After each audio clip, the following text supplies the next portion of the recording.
Welcome back everyone to another video. Today I've got another replay for you. This is my highest damage game ever in the game.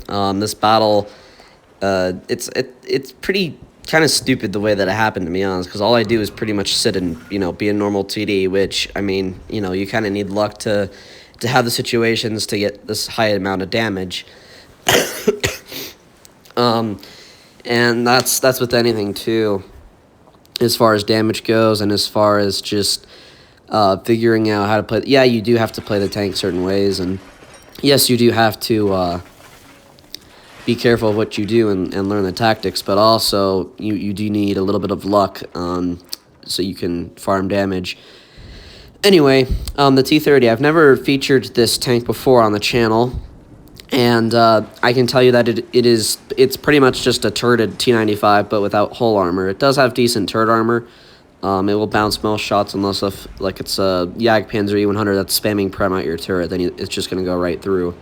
But yeah, so this, compared to the 95, I like it a lot better. But there is some things I don't like about it. Like, for example, the 95 obviously has armor, and it has better DPM, because my 95 has a 14.2 second reload, where this tank here, my T30, has a 16.7, so it's almost it's basically a 2.5 second difference between reload, which is something I don't really like about it. Also, the accuracy is a little worse than the 95. It feels like the RNG is a little bit more screwy with it, from what I can tell. And also, it's just the V range isn't as good either yet. I'm still training the crew in this tank.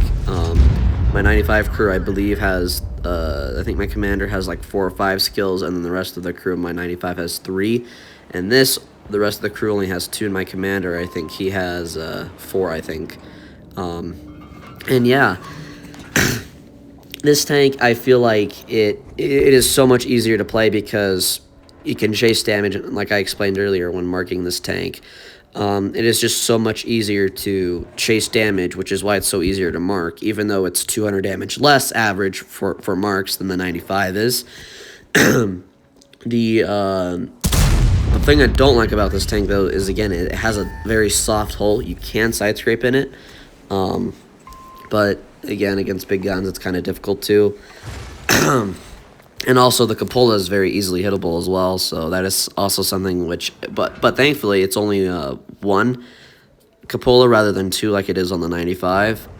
And yeah, I was able to 2-mark this in less than 250 games, and the 95, as you guys all know, it took about 700 something battles to 2-mark it. So I am going to try to work to 3 marks on this tank. I think I've pretty much got it figured out of how to play it.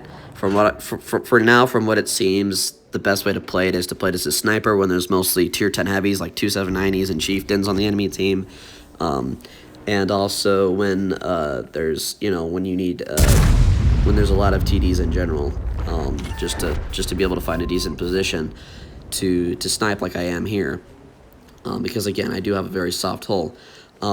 And yeah, and then if I'm top tier against tier 8s and sometimes 7s you come up against, then yeah, I'll definitely play this like a normal heavy tank.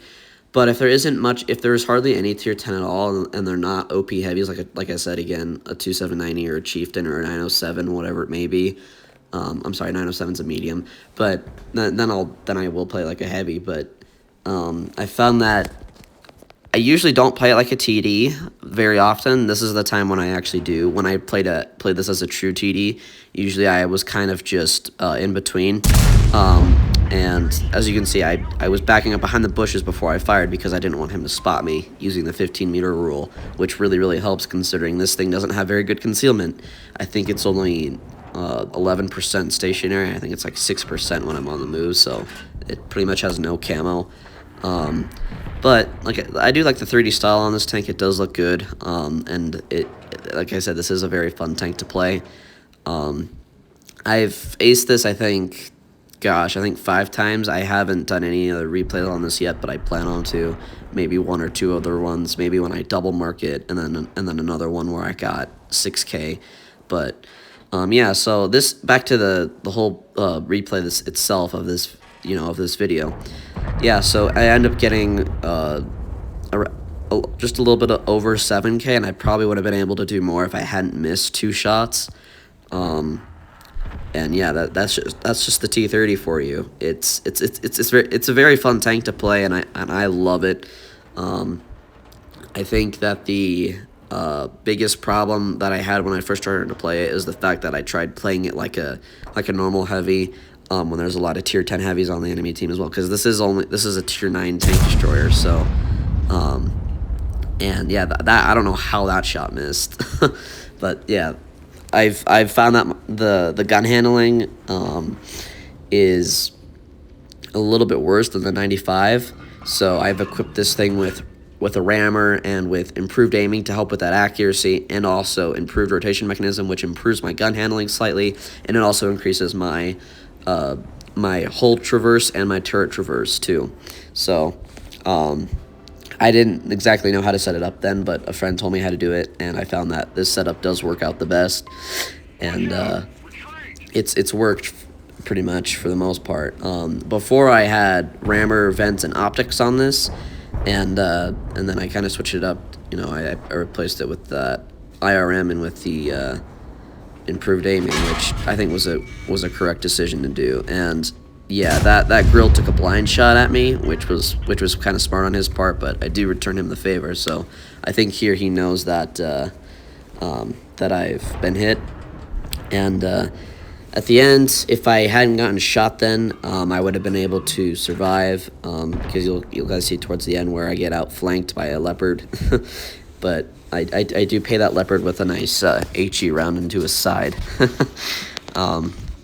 HE pen is standard for, you would think of it as a derp gun. I think it's like 100 millimeters, or I don't even know if it's that high, but I'm just trying to support my allies. I'm trying to keep them from being outflanked, and I found that this position is really nice for that as well, especially in a TD. And if this char is stupid, he's going to let me kill him, and he is stupid, so yeah, there he goes, buddy. That's what you get for poking in front of a T30. But I don't think he spotted. I think he spotted me the first time, and then he didn't really notice me, and then he just decided to back up because he saw my friend there, and then I was able to take him out. So yeah, and that grill took another blind shot there, which is why I'm staying here, because I don't want him to kill me because of simple blind shots. And so yeah, I'm glad that I stayed here. So I'm waiting for my T54 here to try to do something, and yeah, it was like I kind of felt kind of useless and kind of bad for him, because that grill could have easily two-shotted him. I don't know why he didn't. But yeah, the T54 does take him out here pretty shortly. And yeah, another miss, which is, yeah, it's alright though. But I think the only other ace I've actually had on this map was in the SC100Y on the other side. That's the only time I've actually been able to get an ace on this map in any other tank. I was on the opposite side and was sniping the way I am here on in the T30. And yeah,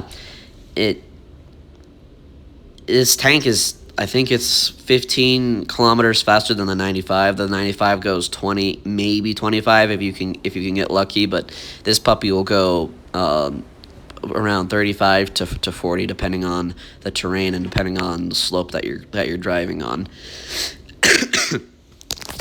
Also, another thing too about this tank is that I don't know why, but I feel like its gold pen is slightly lower than the 95, even though it's the exact same.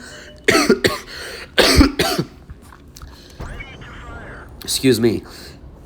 But also, the gun depression on this tank is really nice as well. I think it's 9 or 10 degrees or something like that. It's really nice, so I can work rich lines pretty easily.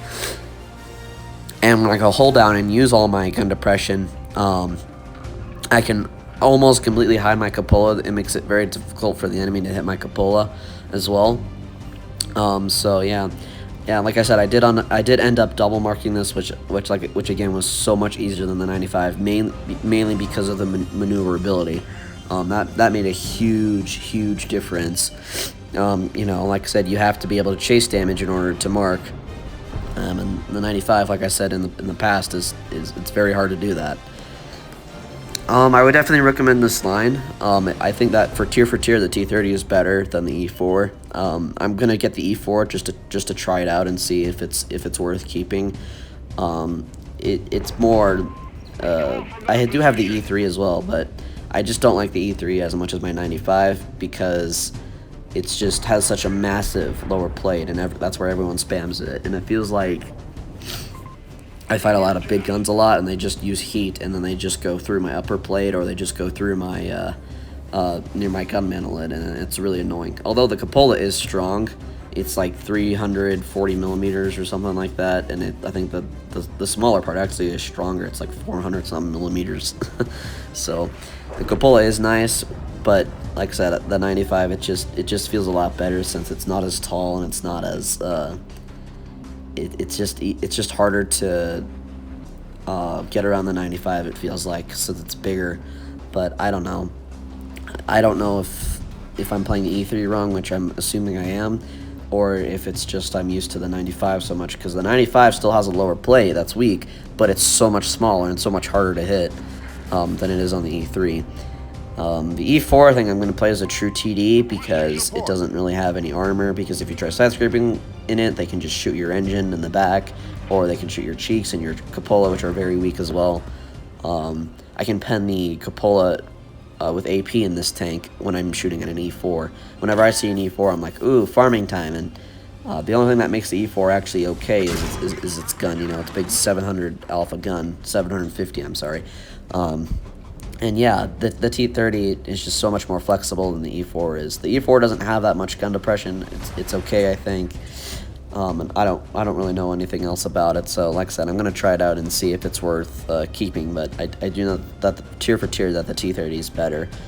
What was the tier 8? I'm trying to remember. I know that it was the T28 for the 95, which I never actually owned. I just free XP'd it all the way.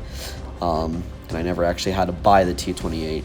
On the other hand, what came before the T30? I know it was the T25 AT was the tier 7, and then I think it was the I'll have to double check. I can't remember. Maybe it was the T28. I don't remember. I'll have to look here, but anyway. So yeah, the T30 is probably one of the best tier 9 TDs in my opinion in the whole game, other than the 704 and other than the Waffenträger off Panzer IV. There's a lot of good tier 9 TDs. The Tortoise is okay, but the main reason I don't like the Tortoise is because it's slow. It's like a 95, but has good DPM, but then at the same time, the Jagdtiger also has really good DPM, but it doesn't really have any armor, so I think that the T30 and that the 704 TD-wise are the best. But if it's a true TD, then it's the Waffle and the 704 for sure, I would say.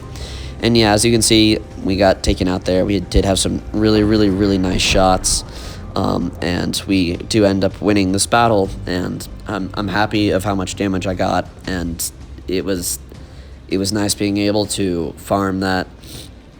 Sorry that I sound kind of just weird, guys. I'm just not feeling myself. But anyway, got an ace tanker, high caliber, and a Confederate. Pretty nice results there. 7.3k damage if you round it up, which is really nice. I did spend a lot of coin there since I'd used Premo. Anyway, guys, hope you enjoyed watching, and I will catch you later, and I will try to come out with those other replays for this tank later on in throughout the week and through next week.